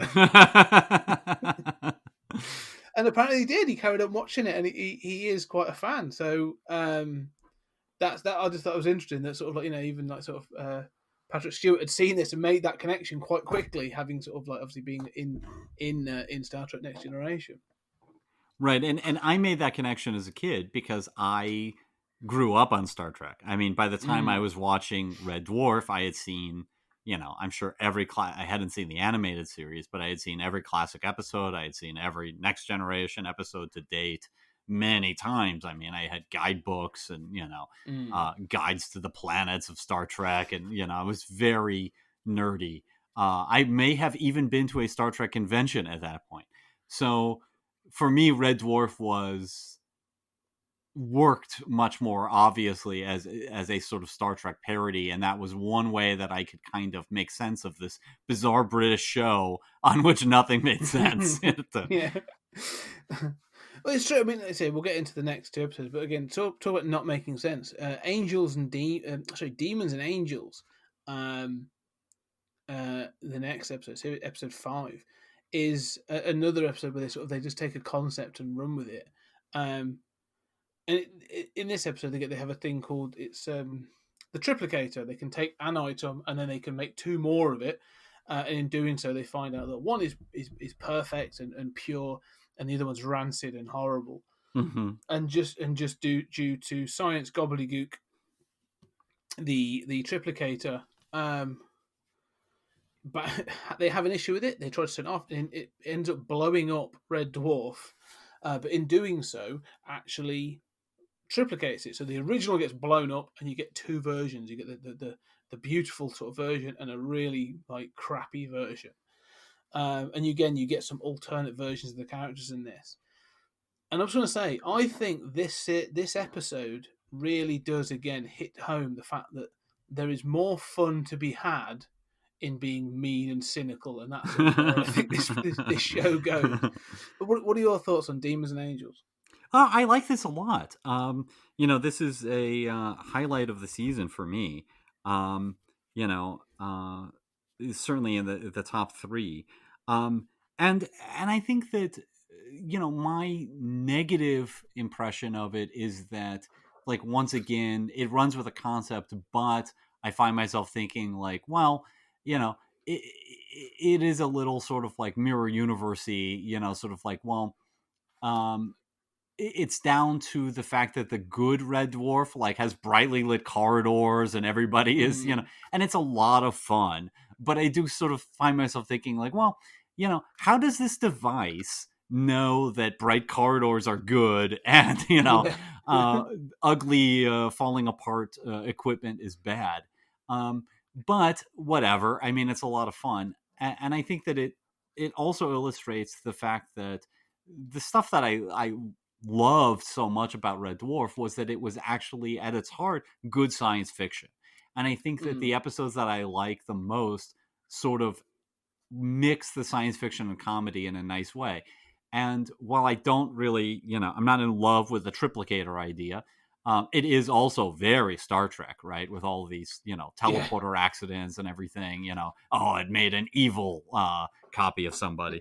Um, but the one of the best moments for me is when you sort of realize that the crew is reproduced, and it's like, oh, okay, the entire crew has also been reproduced, and there's this great moment when Red Dwarf explodes before you know that the triplicator has produced those other ships. And Mm. that to me is just one of those like dramatic moments, like we're halfway through an episode or 10 minutes into an episode or something, and Red Dwarf has exploded. Yeah. It's that sense of like anything can happen on this show. What kind of show does that? I just love that. I mean, to me, I am so thrilled every time you just screw with the central notion of the show. It did. It did. It throws you a curveball all the time. So I remember seeing this. Seeing it this time. I did get that flashback of like, oh my god, yeah, they just blew up Red Dwarf. And they legitimately did. Piece of trivia. They had to film everything for the series for all the sort of the model shots, because when that thing blows up, that is the model that they have been using for several series, and they actually blew it up. Yeah. Um, Wow. and it was incredibly difficult. So there's a reason that season 6 is the way it is. So we'll get onto that in a minute. But I did not um, realize that is yeah, fascinating. and so yeah, but it does. It's a great sort of concept because it sort of throws you, because they escape onto Starbug, and you're like, oh my god, that's it. Then they're on Starbug. But again, sort of like it's a fun concept. The fun comes from sort of seeing how sort of the writers perceive that sort of purity and perfection and depravity and stuff. And I kind of like sort of because it is silly and it's quite shorthand. But when they go onto the sort of the purity ship, when they go on the good ship, Mm-hmm. and they go to dinner and they have this sort of like series of this whole thing of interpretive dance, and it's sort of about the notion of searching for truth. it's it's just sort of like, it's ridiculous. Sort of Rimmer, sort of this sort of monk sort of dressed Rimmer, sort of like in anguish at the fact he sort of like he can't find truth, and Lister's there sort of like reading out the poetry narration. It's brilliant. It's really silly, like it makes no sense, but it's cause I mean, for all intents and purposes, if this has done that sort of, if the triplicator, the good and the bad of each of them, then surely they should each be different. Right. But Yeah. they're not. The good are all sort of like basically sort of like Buddhist monk kind of looking dudes. Yeah, I mean they should all be different, but they've like fallen into some sort of cult. Yeah. Yeah, I mean for me, both of those versions, the good and the bad. I mean the bad are more fun, but both of those versions here work. And here's an episode where the alternate versions of the crew work. For me, the goody goodies, Mm. the funniest stuff with them is like, oh, he's accidentally shot me. he's accidentally shot me 3 more times. Yeah. It's just like, But your gun has a malfunction. It keeps misfiring. right. And there's also the moment where he says, I'm so sorry. I've seemed to have stained your knife with my blood. Yeah. The sort of parody of it really is a kind of parody of the sort of Christian turn the other cheek, right? Assume the best in people. And I mean, it's a parody, but it also illustrates, well, if somebody really meant that, they would not be able to function in this world, right? I mean, if you treated everybody as yourself and gave them the benefit of the doubt and treated love your neighbor as yourself, you would wind up in some very preposterous situations. Yeah. And they are interesting. I think the good characters and but they're not the most interesting, because when you get to meet the bad characters, again, like you say, they do their bit. I think sort of there's a couple of interesting things here. Sort of, so I like the fact that sort of Crichton, they dirtied up Crichton, and he's clearly a bit broken. Lister's more seedy, but I think this comes down, if I'm perfectly honest, I think what this sort of comes down to is the limitations of the actor.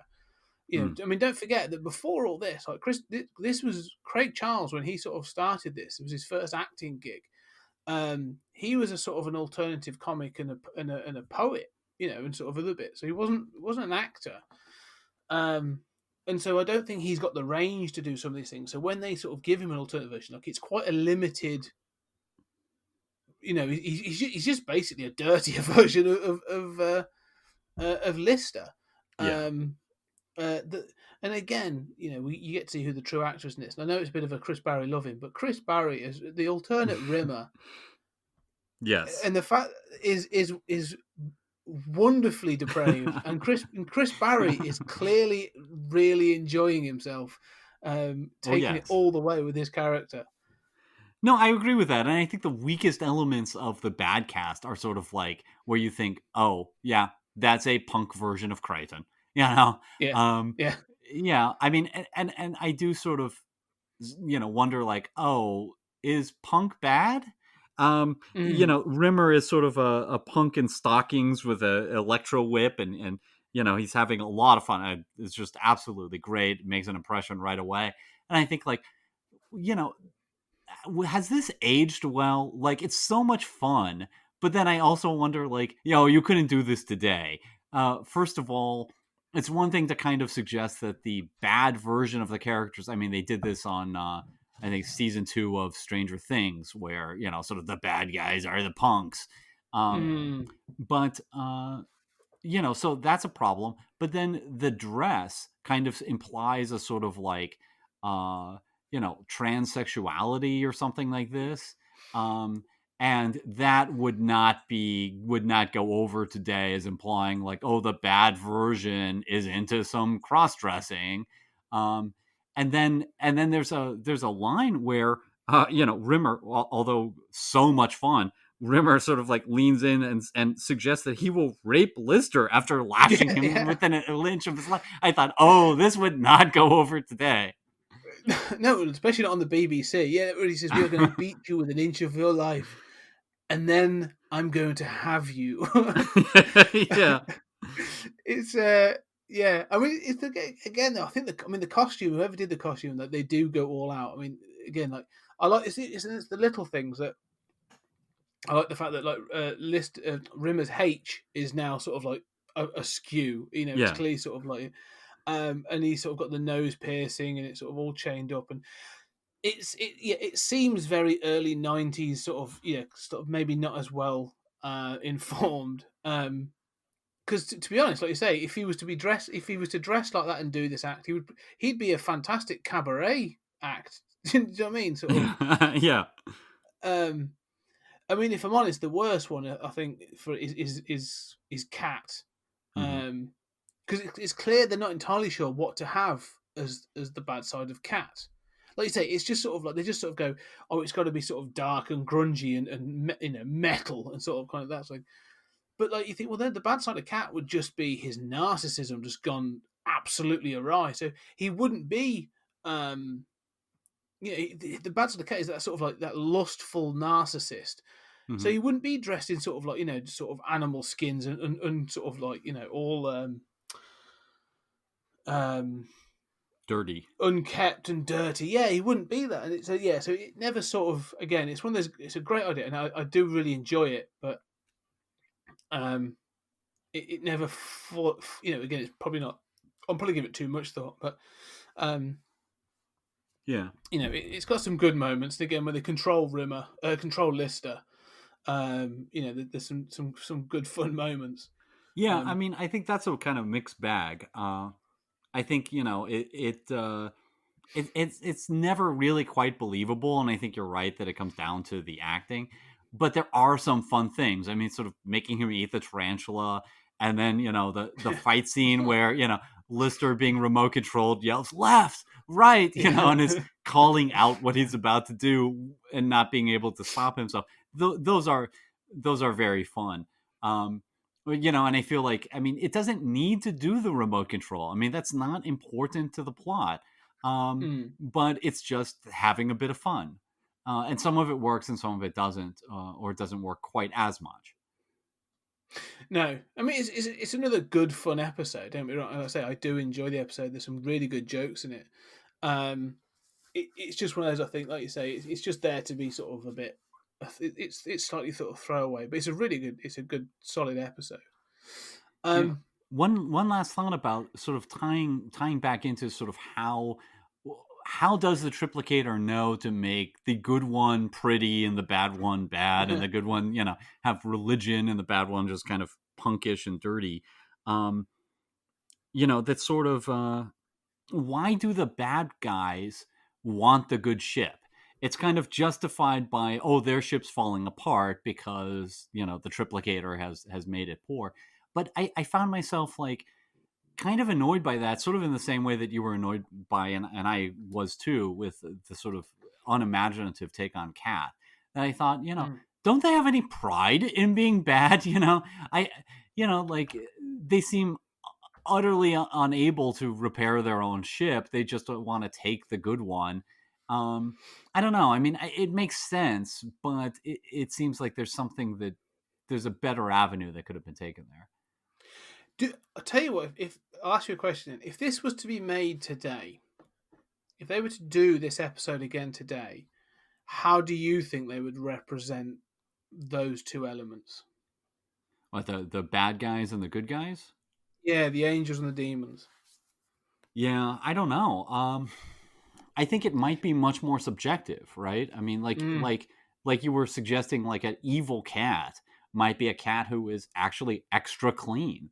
Um, I mean, I think that today I think we're much more open to the idea of the bad guys being not necessarily religious, although sometimes that could be the case, but them being more self-righteous.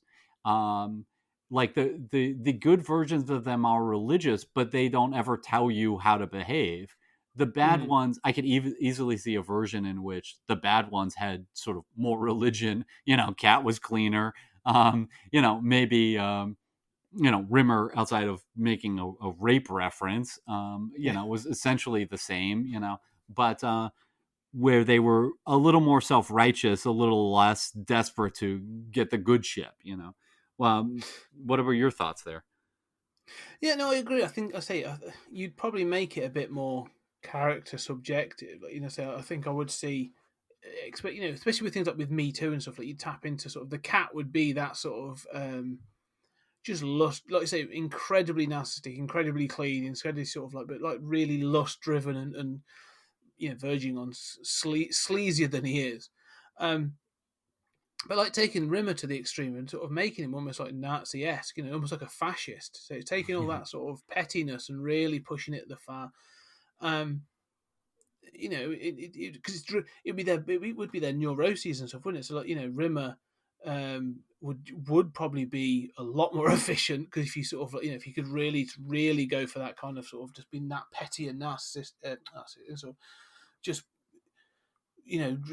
all his neuroses. And Rimmer probably just like if you want to taking his bad, it is his slobbiness, isn't it? And his sort of like you'd probably sort of make him really. Again, this is some subjective, and it's probably not, maybe not so politically correct, but like hugely obese and sort of, one of those sort of like, having to clean himself with a sponge on a stick or something like that. Like, he just cannot be bothered, so he's just laying in bed and everything, sort of like just eating curries and sort of like, that sort of thing. Sort of, you do something, I think, really sort of weird, and that's, to go that sort of that's in my head. The good would be the other way would be, if anything, I'd also suggest that. I mean, I think they almost tap into it in this. It's like, do you know what? If we had the good ship, we could probably get home really quick because everything works. And so the good Rimmer could probably be in a version of Ace Rimmer, and those sorts of things. And I don't know. I would just make it less generic and more specific, I think, to those characters. Right. I think you're right. I do kind of wonder, in the same way that I'm puzzled by when they start repeating themselves, and I start thinking like, well, this wasn't the way they judged themselves in Justice. You brought up Ace Rimmer, and I thought the same thing. I thought like, oh, well, we're getting a better version of Rimmer. Didn't we already get that? And wasn't that other one more interesting? Yeah, it is. It's sort of, it's not as it's not as good as things that have gone before, isn't it? And that's the sort of thing where, and if anything, we're going to get to in series 6, we are definitely going to get to an episode where there's talk of like, oh, okay, greatest hits, sort of thing. Bringing some bits back, which is a bit desperate, but so that's Demons and Angels. So we round out the series then with Back to Reality, which, if you were to go on any Red Dwarf fan site or any Red Dwarf poll, this would appear in a lot of top 5 episodes, no doubt. This would definitely appear in a lot of top 5 episodes. And so Back to Reality, they come across another scientific outpost, this time underwater. And whilst underwater, the starboard gets attacked by a squid. And this squid's ink fires ink, and it affects you. And it's called the despair squid, so it makes you sort of like live out a hallucination that sort of drives you to potential suicide.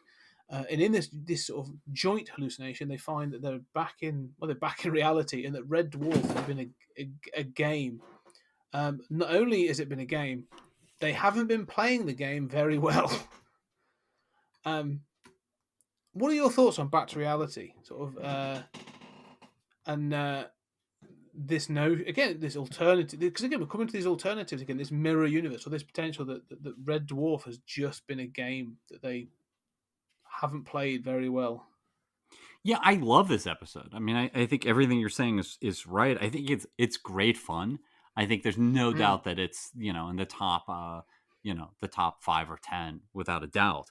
I really love the virtual reality stuff. I mean, and I think this is also a sort of like, a minor trope in Red Dwarf episodes, this sort of like screwing with what your notion of reality is. But this is maybe the first full flowering of that. I mean, I love the despair squid. I love, Holly calls it, our friend the suicide squid. It's just ridiculous and wonderful. But when they wake up, and it's another one of those sort of like pull the rug out from under the viewer, where like exploding Red Dwarf, where you think, what is going on? And especially because this is the last episode of the season, and this is such a show that's willing to screw with you. You could buy that. Oh no, this is really it really is all a hallucination. It really is all a simulation. And maybe they'll go back in, and maybe they won't. But you could buy the show going in that direction, and it ultimately doesn't. But all the stuff of realizing that they're not playing it well, that whole conversation of like, you've been playing this game for 4 years. How did you not figure out that the despair squid, the clue was the ship was called the Esperanto. It means hope, like, well, you at least enjoyed Kachansky, didn't you?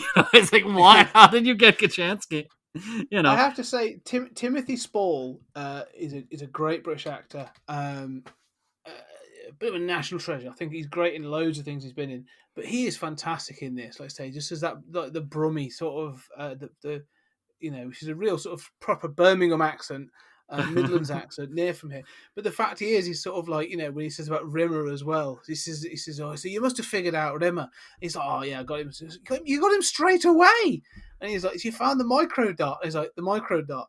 And it's this whole story about how he is this, it's such a computer game thing, isn't it? Sort of like, Yes. oh yeah, well, Rimmer's actually an undercover agent, not this idiot. He actually is there to sort of usher in the second Big Bang with, to be created by Lister and all these other ridiculous notions. It's, so much fun. It's that whole scene. When he finds that you've basically been playing the Pratt version of Rimmer this entire time for 4 years, right? Yeah. Well, don't tell me you missed the planet of the nymphomaniacs. Yeah. Right? You know what?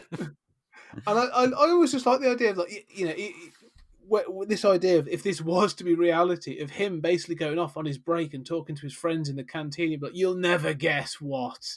These guys came out the game today, and they've been playing the Pratt versions of themselves for 4 years. It's wonderful. I just think that whole section is really good. Oh yeah. But I love, again, one of the great things this show does is it gives you it's in many ways it's skits, isn't it? It's sort of moments. Because they're then sort of ushered into another room, and sort of when they're told and they're given their sort of this reality's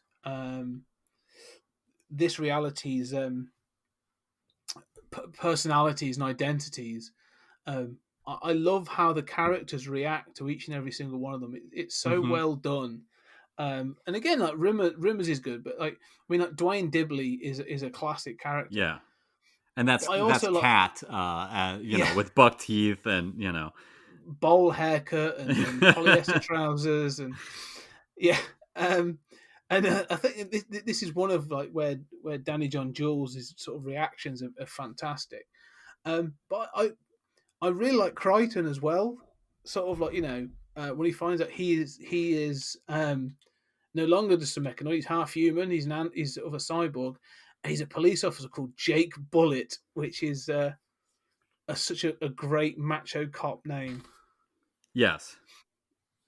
Well, and I like the fascist stuff. I mean, and I think that watching this episode, what sticks with me most are these things that we're talking about now, or rather, what I love most watching it in the moment are these things, and I mean, seeing the sort of how terrible they are at the game, and and it's always fun watching characters, in a new reality, sort of trying to negotiate this kind of fascist dystopia, so that's fun. I think that what has stayed with me, thinking about this episode after the fact, is the smartness of the sci-fi plot. That even though this is ridiculous, it's this despair squid, right?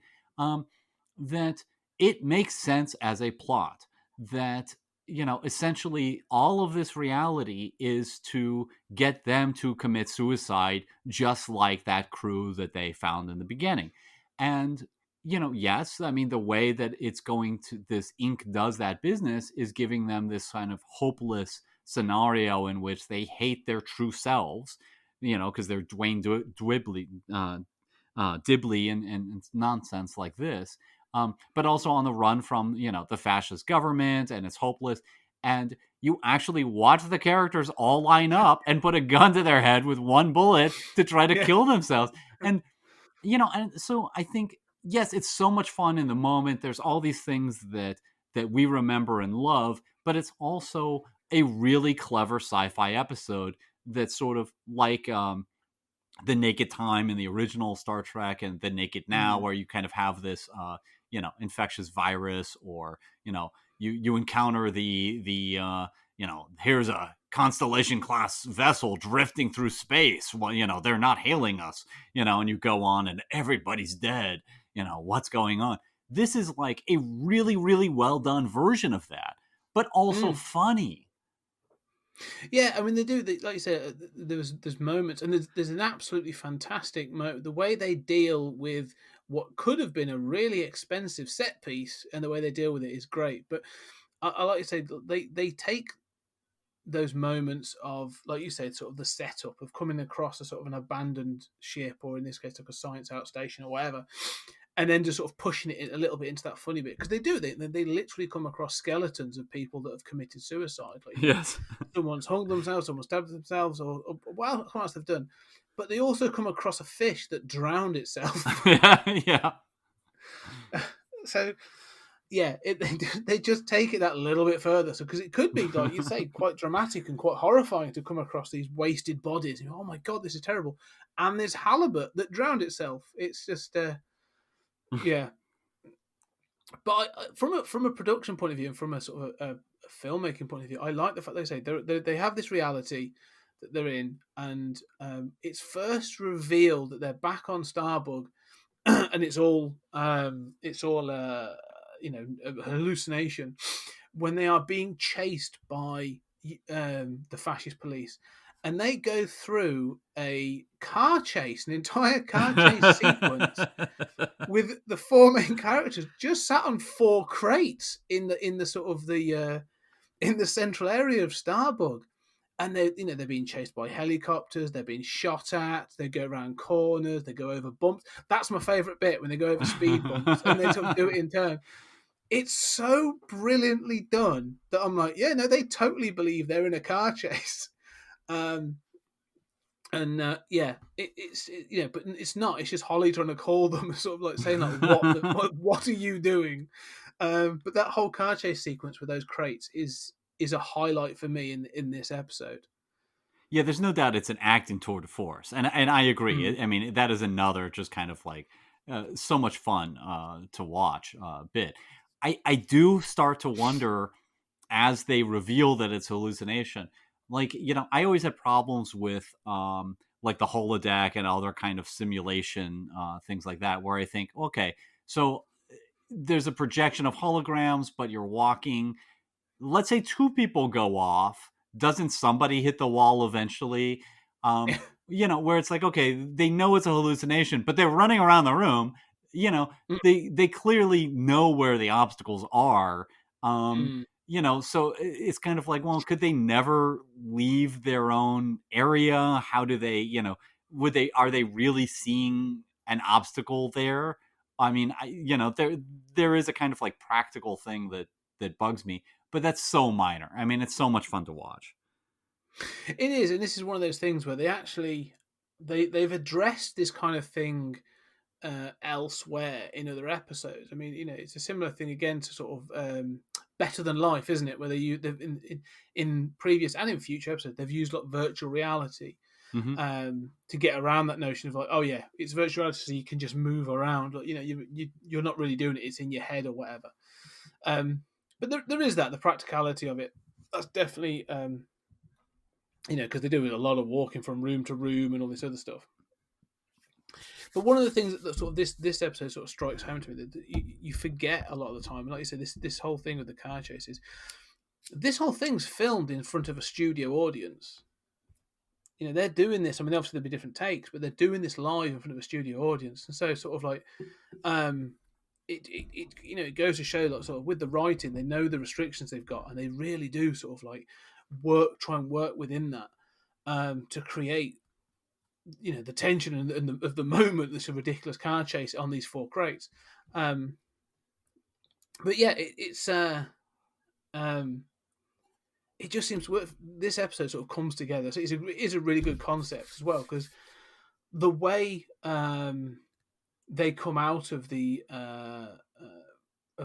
Red Dwarf reality is that something strikes Red Dwarf. The Despair Squid attacks them, and then it just says game over. And so you don't know whether they actually survived or what. Like, you don't know what sort of happened on Starbug between the attack of the squid and them placing four crates in the middle of a room and using them as a car.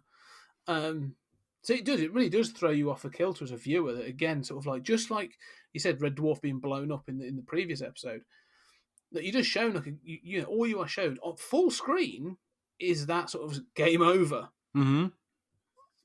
Yeah, it's super ambitious. It's beautiful. I mean, I just thrill to stuff like that.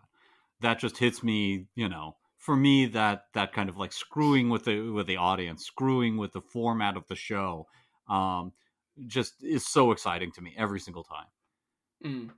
And I like the fact he gets to see sort of like into like another viewing machine. He goes in and sees he can view other people playing the game, and he sees like other people playing a better version of the game, somewhat like another version of Lister that's actually saved Kachansky and all that kind of thing.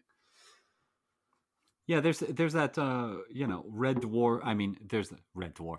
There's that Rick and Morty episode where they go to the arcade and Rick, Morty is plugged into the virtual reality game where he lives his whole life and he dies by falling off, reaching for carpet at this used carpet place. And Morty says, you got cancer and you went back to the carpet store. Like, you've been playing the worst version of this game.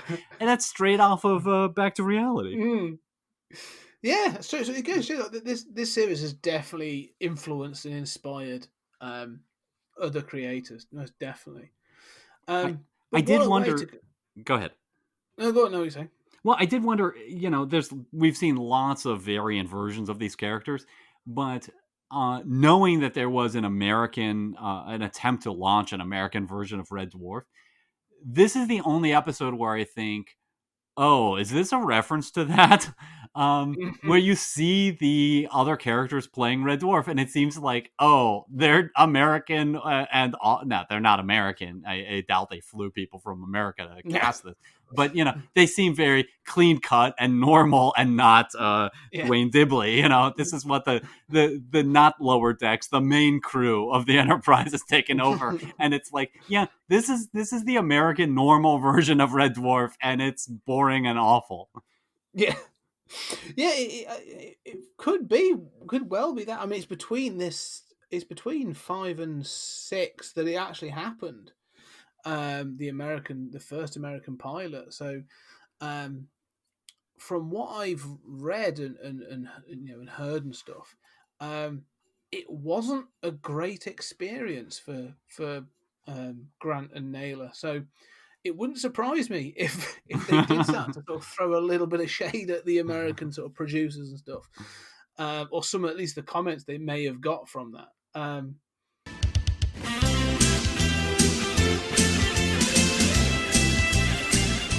Oh my God, can you believe I stopped it there? That's right, we have finished our review of Series 5 of Red Dwarf, and we are going to be going to Series 6, but in the next episode we are also going to be talking about the American pilots, the actual 2 American pilots. I didn't want to give you all everything this week.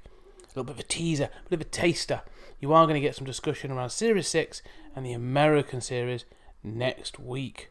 I do hope you're enjoying our deep dive into Red Dwarf. It's been an absolute dream doing this, an absolute journey. There's so much more to come. We're just about getting to halfway. In fact, we're just under halfway. But we'll be back next week with more. Me and Julian talking more Red Dwarf. If you want to join the conversation, if you want to come and talk to us, find us on Twitter. That's @PodTimeSpace. And we will happily have a discussion around Red Dwarf or any of the films we've discussed in any of the previous shows. Or, for that matter, if there's a film you want us to talk about, let us know. In the meantime, have a great week. And we'll see you again next time.